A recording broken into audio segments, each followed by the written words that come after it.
కర్మయోగిన అక్షరోపాసన అనుపపత్తిం దర్శయతి భగవాన్. దానికి ఆయన మేధాశక్తి ఎటువంటిదో చూడండి.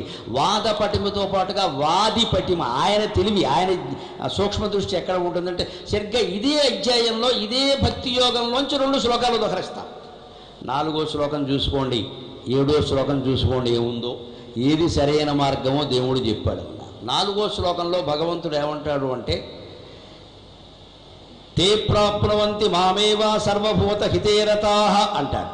జ్ఞాన మార్గాన్ని గురించి చెబుతూ జ్ఞానులైన వాళ్ళు ఎలా ఉంటారంటే తే ప్రాప్నువంతి మామేవా సర్వభూత హితేరతాః, అందరి జీవుల మేలు కోరుతూ అందరూ తానే అని భావిస్తున్న వాళ్ళు నన్ను అప్రయత్నంగా చేరుకుంటారు. తే ప్రాప్నువంతి మామేవా అన్నాడు. సరిగ్గా 5, 6 వదులు 7వ శ్లోకానికి ఎడితే కర్మ మార్గంలో ఉండే వాళ్ళని గురించి ఏమన్నాడు అంటే ఆయన తేషామహం సముద్ధత్త మృత్యు సంసార సాగరాత్ అన్నాడు. మృత్యు లాంటి సంసారంలో పడిపోయి సాగరంలో పడి కొట్టుకుంటున్న ఈ కర్మ మార్గంలో ఉన్న వాళ్ళని నేను జాలిపడి ఉద్ధరిస్తాను అన్నాడు. తేడా అది. తేషామహం సముద్ధర్త మృత్యు సంసార సాగరాత్, కర్మ మార్గంలో ఉన్న వాళ్ళని. జ్ఞాన మార్గంలో ఉంటే ఏమిటంటే తే ప్రాప్నువంతి మామేవా సర్వభూత హితేరతః, వాళ్ళు ఎలాగూ సర్వభూతాలని ఒక్కలాగే భావిస్తున్నారు కాబట్టి, అద్వైతాన్ని నమ్ముకున్నారు కాబట్టి వాళ్ళు అప్రయత్నంగా నాలో చేరుకుంటారు. నేనేం ప్రత్యేకించి సాయం చేయాల్సిన అవసరమే లేదు. కానీ వీళ్ళు కర్మమూఢత్వంలో ఉన్నారు, కానీ భక్తి మార్గంలో ఉన్నారు, భగవంతుడు నమ్ముతున్నారు కదా, మరి నన్ను నమ్మిన వాళ్ళని కాపాడుకోవలసిన అవసరం నాకు ఉంది కదా. అందుకని తేషామహం సముద్ధర్త మృత్యు సంసార సాగరాత్ అన్నారు. ఈ 2 శ్లోకాలు కలిపి ఇక్కడ ఉదహరించి తే ప్రాప్నువంతి మామేవా సర్వభూత హితేరతాః ఇది జ్ఞానయాం. జ్ఞానులకి ఆయన చెప్పింది ఏమిటంటే కైవల్యప్రాప్తౌ స్వాతంత్ర్యం ఉక్త్వా, కైవల్యప్రాప్తౌ స్వాతంత్ర్యం ఉక్త, కైవల్యాన్ని స్వతంత్రంగా వాళ్లే పొందుతారు అని చెప్పాడు. ఇదే 2వ మాట వచ్చేసరికి కర్మ మార్గం దగ్గరికి వచ్చేసరికి తేషామహం సముద్ధర్త మృత్యు సంసార సాగరాత్ ఇది పారతంత్ర్యం ఈశ్వరాధీనతాం దర్శితవాన్ భగవాన్ అని రాశారు ఆచార్యపాదులు వ్యాఖ్య. ఇప్పుడు కర్మ మార్గాన్ని నమ్ముకున్నవాడు పరతంత్రుడు, వాడంతట వాడు పొందలేడు, దైవుడు అనుగ్రహిస్తేనే పొందుతాడు. ఎప్పుడు పొందుతాడో చెప్పలేము. కర్మఫలాలన్నీ అనుభవించాలి కదా, మంచి అయినా చెడ్డైనా అనుభవించకుండా పోరండి. మీకు ఆశ్చర్యకరమైన విషయం ఏమిటంటే రామకృష్ణ పరమహంస, షిరిడీ సాయి ఇద్దరి మధ్యలో ఒక సంఘటన ఉందండి. జీవిత చరిత్రలు చదివితే అర్థమవుతుంది. రామకృష్ణ పరమహంస 1886వ సంవత్సరం ఆగస్టు 13వ తేదీన ఆయన వెళ్ళిపోవాలి అని నిర్ణయించుకుని విపరీతంగా తాపత్రయపడి అమ్మవారిని యాచిస్తే ఆయనకి అవకాశం దొరికింది, ఆయన వెళ్ళిపోయాడు. కానీ షిరిడీ సాయి సరిగ్గా అదే కాలం 1886 ఆగస్టు 13 షిరిడీ సాయికి కూడా ఈ లోకంలో ఉండి ఉండి ఉండి ఇంకా విసుగొచ్చింది. ఎందుకంటే భక్తులందరూ ఆ మాయ చేయి, ఈ మహిమ చూపించు, నువ్వు వేడి నీళ్ళలో చేపెట్టావుట, చిన్న బల్ల మీద పడుకున్నావుట, మా ఇంట్లో సమస్య పరిష్కరించు, మా అబ్బాయి కుష్ఠరోగం వచ్చింది తగ్గించు, ఈ గొడవ తప్పితే జ్ఞాన మార్గంలోకి రావట్లేదు. షిరిడీ సాయికి కూడా విసుగొచ్చేసింది. వచ్చాయన ఇంకా చాలు, ఇక్కడ ఉన్నది కొద్దీ వీళ్ళు బాగుపడకపోగా నన్ను జడగొట్టేలా ఉన్నారు కూర్చుని ఇక్కడ అని ఆయన వెళ్ళిపోవడానికి ప్రయత్నిస్తే సరిగ్గా ఆయన వెళ్ళేటప్పుడు చెప్పాడు మహాసాపతిని పిలిచి, పతి ఒక్క మాట విను, నేను పడుతున్నాను కానీ నాకు అనుమతి దొరుకుతుందని నేను అనుకోను. దొరకకపోతే మళ్ళీ వస్తా, దొరికితే వెళ్ళిపోతా, అదిగో ఎదురుగా నన్ను పాతిపెట్టే ప్రయత్నం చేయి, అయిపోయింది ఖననం చేసి అని చెప్పేసి వెళ్ళిపోయి ఆశ్చర్యకరంగా 3 రోజులకి ఆగస్టు 16న తిరిగి వచ్చాడు ఆయన. మహాసపతి ఒళ్ళో శరీరం ఉంది, షిరిడీ సాయి పైకి లేచాడు, ఇది యథార్థం.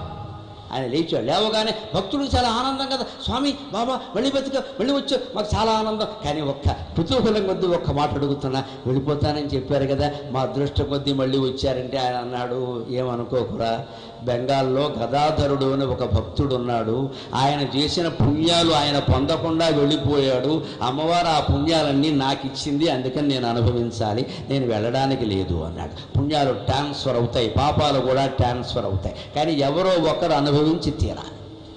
అనుభవించకుండా నా భుక్తం క్షీయతే కర్మకల్ప కోటి శతైరపి, కోటి కల్పాలు గడిచినా ఎవరో ఒకరు అనుభవించకుండా పాపం కానీ పుణ్యం కానీ పోదు. కాకపోతే మన పాపాలు దానం చేయొచ్చు, పుణ్యాలు కూడా దానం చేయొచ్చు. కానీ పుణ్యం దానం చేస్తే పుచ్చుకుంటారు, పాపం దానం చేస్తే ఎవరు పుచ్చుకుంటారండి? అలా పుచ్చుకునే వాళ్ళే రామకృష్ణ పరమహంస, షిరిడీ సాయి, శంకరాచార్య మహానుభావులమ్మ. వాళ్ళ ఆదానాలు కూడా పెట్టారు. నువ్వు బాధపడకు, నేను అనుభవిస్తా. మహాయోగులు ఎప్పుడూ అలాగే ఉండవు, వాళ్ళకి జాలి ఎక్కువ. అందుకని ఈ ట్రాన్స్ఫర్ అనేది ఉందే, బదిలీ అనేది జరుగుతుంది. అందుకని ఏమిటి, జీవి ఎవరైనా ఎంత గొప్ప జ్ఞానైనా ఆయన పాపాలు లేకపోవచ్చు, పుణ్యాలు ఉంటాయి. లోకాన్ని ఉద్ధరించిన పుణ్యం ఒకటి ఉంటుంది. దానివల్ల ఏ చక్రవర్తితో కావాలి, ఆయన రాష్ట్రానికో దేశానికో ఏదైనా చక్రవర్తి మహారాజు కావాలి. అందుకని ఆయన జన్మ ఎత్తి మహారాజు కావాల్సిందే, ఇంకో దారి లేదు. ఆ పుణ్యాన్ని ఎవరికైనా ధారపోయాలి. రామకృష్ణ పరమహంస తీవ్రత ఎలా ఉంది అంటే, నన్ను నీలో కలిపేసుకో, నన్ను నీలో ఇంత చేసి ఆయన బతికింది 50 ఏళ్ళు. 1836లో పుట్టాడు మహానుభావుడు, 86లో వెళ్ళిపోయాడు. నన్ను నీలో కలిపేసుకో అని తీవ్రంగా ప్రార్థిస్తే ఆ పుణ్యాలు బదిలీ చేసుకుని షిరిడీ సాయి అక్కడి నుంచి బ్రహ్మాండమైన మహిమను ప్రదర్శించాడు. ఆ పుణ్యం కారణంగా ఆయన జ్ఞానం, ఆయన మహిమ ఆయనకు ఉండనే ఉంది. దాంతోపాటు ఇది కూడా వచ్చింది. అక్కడి నుంచి అత్యద్భుతమైనటువంటి చిత్రాలన్నీ ప్రయోగించాడు ఆ మహాయోగి జ్ఞాని బాబా. ఈ కథలు మనం గమనిస్తే తెలుస్తుంది, కర్మఫలం అనుభవించి తీరాల్సిందే అన్నప్పుడు ఏమిటి, కర్మల మార్గంలో పెడితే శంకరాచార్య ఏం చెబుతున్నారు అంటే, నిన్ను నువ్వు ఉద్ధరించుకోలేవు, ఎప్పటికో దేవుడు ఉద్ధరించాలి. అందుకే ఆయన ఏమన్నాడు, నేను వాళ్ళని పైకి లాగుతాను, తేషామహం సముద్ధర్త అన్నాడు. అదే జ్ఞాన మార్గంలో ఉంటే తే ప్రాప్నువంతి మామేవా అన్నాడు. ఈ రెండు కలిపి ఒక్కచోట ఒక యోగంలో ఉన్న 2 శ్లోకాలని కలిపి కర్మవాదుల నోళ్ళు మూయించిన జగద్గురువు జ్ఞాన యోగి శంకరాచార్య. కర్మ ఎప్పటికీ మోక్షాన్ని ఇవ్వదు.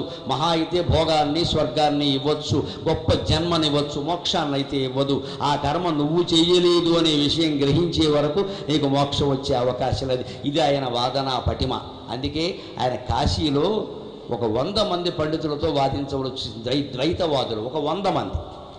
ఈయన వ్యాప్తి చూసి తట్టుకోలేక, అద్వైతం వ్యాపించిపోతుంటే ఇతర మతాల వాళ్ళు, ఇతర ఆలోచనలు ఉన్నవాళ్ళు తట్టుకోలేక ఈయన ఓడించడం కోసం 100 మంది కలిపొచ్చారు. ఏకంగా శతావధానంలో పుచ్చుకుల్లో వచ్చేస్తే ఆయన, నాకేమిటి, నేను సత్యాన్ని నమ్ముకుని ఉన్నాను, కూర్చోమనండి అన్నారు. 100 మంది ఇలా ఎదురుగా కూర్చున్నారు, ఈయన ఒక్కడు ఇలా కూర్చున్నారు. పక్కన మరి మధ్యవర్తి ఉంటారు కదా, యజమాని ఎవరో కాస్త పెద్దవాళ్ళని, విద్యలో పెద్దవాళ్ళని ఎవరో అక్కడ పెడతారు. చంద్రభూష క్రియాశక్తి రాయలు శ్రీనాథుడి దగ్గర పెట్టినట్టే ఉభయ భారతీదేవిని శంకర మండల మిశ్రుల మధ్యలో పెట్టినట్టే ఒక పెద్ద ఆయనే పెడతారు అక్కడ. ఆయన పెట్టాక ఆయన, ఏమయ్యా కుర్రాడివి చూస్తే, అప్పటికి ఈయన వయస్సు 25 ఏళ్ళు ఇంత చేస్తే, కుర్రాడివి, నిన్ను జయించడానికి ద్వైతవాదులు ఇక్కడ మొత్తం 100 మంది వచ్చారు, ప్రతిపక్షంలో నువ్వు ఒక్కడవే ఉన్నావు, గెలుస్తావా అన్నట్టు ఆయన.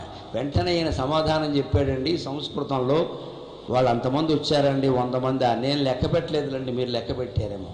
ఎన్మాం ఏకయోగినం అనేక యోగి ప్రతిపక్షం ఆత్థ, ఎన్మాం ఏకయోగినం అనేక యోగి ప్రతిపక్షం ఆత్థ అతో జయిష్యామి సర్వాన్ ఆరభేచ చింతాం అన్నాడు శంకరాచార్య. నన్ను ఒక్కడిని ఓడించడానికి 100 మంది వచ్చారు అంటే వాళ్ళు ఎంత బలహీనులో నాకు అర్థమవుతోంది, నేను జయించినట్టే మొదలు పెట్టాను. 100 మంది ఎదిరిస్తే మన ఆత్మవిశ్వాసం ఇలా ఉండాలి, పారిపోకూడదు అక్కడి నుంచి. 100 మంది నన్ను ఓడించడానికి వచ్చారు అంటే వాళ్ళు ఎంత బలహీనులో అర్థమవుతుంది. లేదా ఒక్కడిని వాదంలో జయించడానికి ఒక్కరు రావాలి కానీ 100 మంది ఎందుకండి పని లేక, వాళ్ళ మీద వాళ్ళకే నమ్మకం లేక ఓ మంద కింద వచ్చారనమాట.